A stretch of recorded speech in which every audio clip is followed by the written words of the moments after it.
اعوذ باللہ السمیع العلیم من الشیطان الرجیم من حمزہ ونفخہ ونفثہ۔ سورہ بقرہ کی آیت نمبر 264 میں اللہ رب العالمین کا ارشاد گرامی ہے، اے ایمان والوں، احسان جتا کر اور اذیت پہنچا کر اپنے صدقات کو اس شخص کی طرح ضائع نہ کرو جو لوگوں کو دکھانے کے لیے اپنا مال خرچ کرتا ہے اور اللہ اور یوم آخرت پر ایمان نہیں رکھتا۔ اس کی مثال اس پتھر جیسی ہے جس پر خاک پڑی ہو،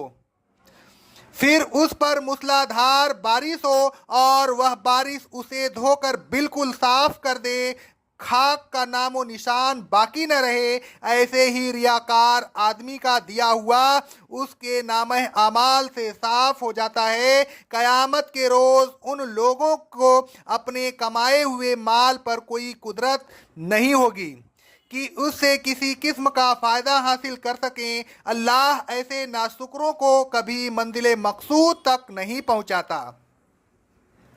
اوپر کی آیت نمبر 262 میں اللہ تبارک و تعالیٰ نے فرمایا تھا کہ صرف وہ صدقات نفع بخش ہیں جن کو دینے کے بعد نہ احسان جتایا جائے اور لینے والے کو کسی قسم کی تکلیف پہنچائی۔ اس آیت میں اللہ تبارک و تعالیٰ نے واضح لفظ میں فرمایا کہ وہ صدقات ضائع ہو جاتے ہیں جن کا احسان جتائے جائے یا جن کو دینے کے بعد لینے والے کو تکلیف پہنچائی جائے۔ ان صدقات کو اللہ تبارک و تعالیٰ نے ریاکار آدمی کے صدقات کے مثل قرار دیا۔ اللہ تبارک و تعالیٰ نے فرمایا، کالذین ینفقوا مالہ رئاء الناس، صدقہ دینے کے احسان جتانے والا یا تکلیف پہنچانے والا بالکل ایسا ہی ہے جیسے وہ شخص جو لوگوں کو دکھانے کے لیے مال خرچ کرے تاکہ لوگ اسے فیاض کہیں، دنیا والے اس کی تعریف کریں۔ مال دیتے وقت اس کی نیت نام و نمود کی ہو، اللہ تبارک و تعالیٰ کی خوشنودی اور رضوا حاصل کرنے کی نیت نہ ہو، بلکہ بالکل اس طرح خرچ کرے جس طرح ایک کافر خرچ کرتا ہے کہ جس کا نہ اللہ تبارک و تعالیٰ پر ایمان ہو اور نہ یوم آخرت پر خرچ کرتے وقت اس کو یہ امید نہ ہو کہ یہ مال قیامت کے روز اس کے کام آئے گا۔ ایسے شخص کا دیا ہوا مال ضائع ہو جائے گا اور قیامت کے روز اس کے کچھ کام نہ آئے گا۔ اس آیت سے ثابت ہوا کہ بے ایمان آدمی کا صدقہ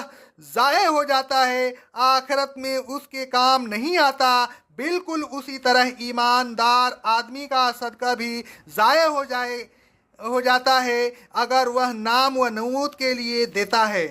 رسول اللہ صلی اللہ علیہ وسلم فرماتے ہیں، صحیح بخاری اور صحیح مسلم کی حدیث ہے، جو شخص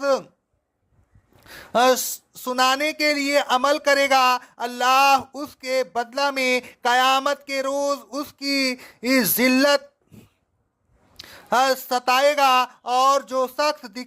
دکھانے کے لیے عمل کرے گا اللہ قیامت کے روز اس کے بدلہ میں اس کی ذلت کو آشکار کرے گا۔